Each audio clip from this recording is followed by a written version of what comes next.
பிரச்சாரத்தின் போது விசேஷ வீட்டில் பந்தி பரிமாறி வாக்கு சேகரித்த நாகை நாடாளுமன்ற பாஜக வேட்பாளர் எஸ்ஜிஎம் ரமேஷ். நாகை நாடாளுமன்ற தொகுதி பாஜக வேட்பாளராக எஸ்ஜிஎம் ரமேஷ் போட்டியிடுகிறார். வாக்குப்பதிவுக்கு இன்னும் 16 நாட்களே உள்ள நிலையில் இன்று மீனவ கிராமங்களில் தீவிர வாக்கு சேகரிப்பில் ஈடுபட்டார். அக்கரைப்பேட்டை, கல்லார், வடக்கு பொய்கை நல்லூர், வேளாங்கண்ணி உள்ளிட்ட மீனவ கிராமங்களில் வாக்கு சேகரித்தார்.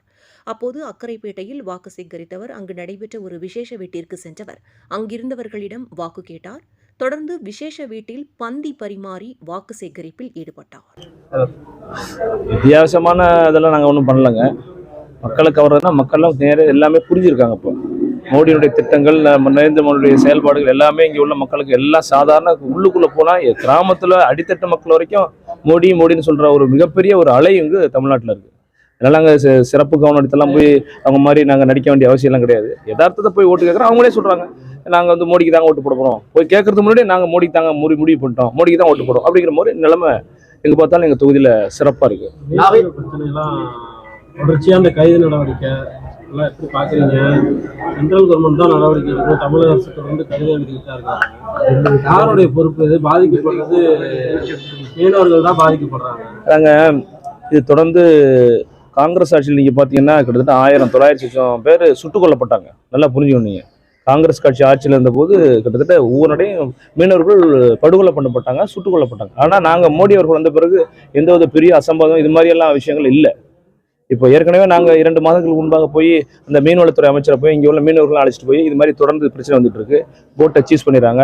எங்கள் பிடிச்ச போட்டெல்லாம் எங்களுக்கு திரும்ப அந்தந்த உரிய உரிமையாளர்களை வாங்கணும்னு சொல்லி கொடுக்கணும்னு சொல்லி நாங்கள் போய் சொல்லிட்டு வந்திருக்கோம். வெளியுறவுத்துறை அமைச்சரையும் பார்த்துருக்கோம்.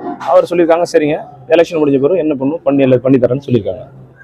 இதுக்கு வந்து என்ன மூல காரணம் கேட்டிங்கன்னா இந்த கச்சத்தீவு தான். கச்சத்தீவை தாண்டி போய் மீன் பிடிக்கிறாங்க. இது மாதிரி விஷயங்கள்லாம் இருக்குது.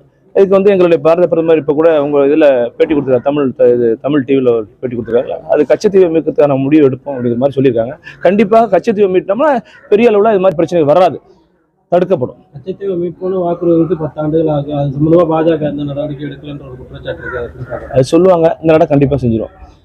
விவசாயிகளுக்கு வந்து பாஜக 10 வருஷமா இருக்கு.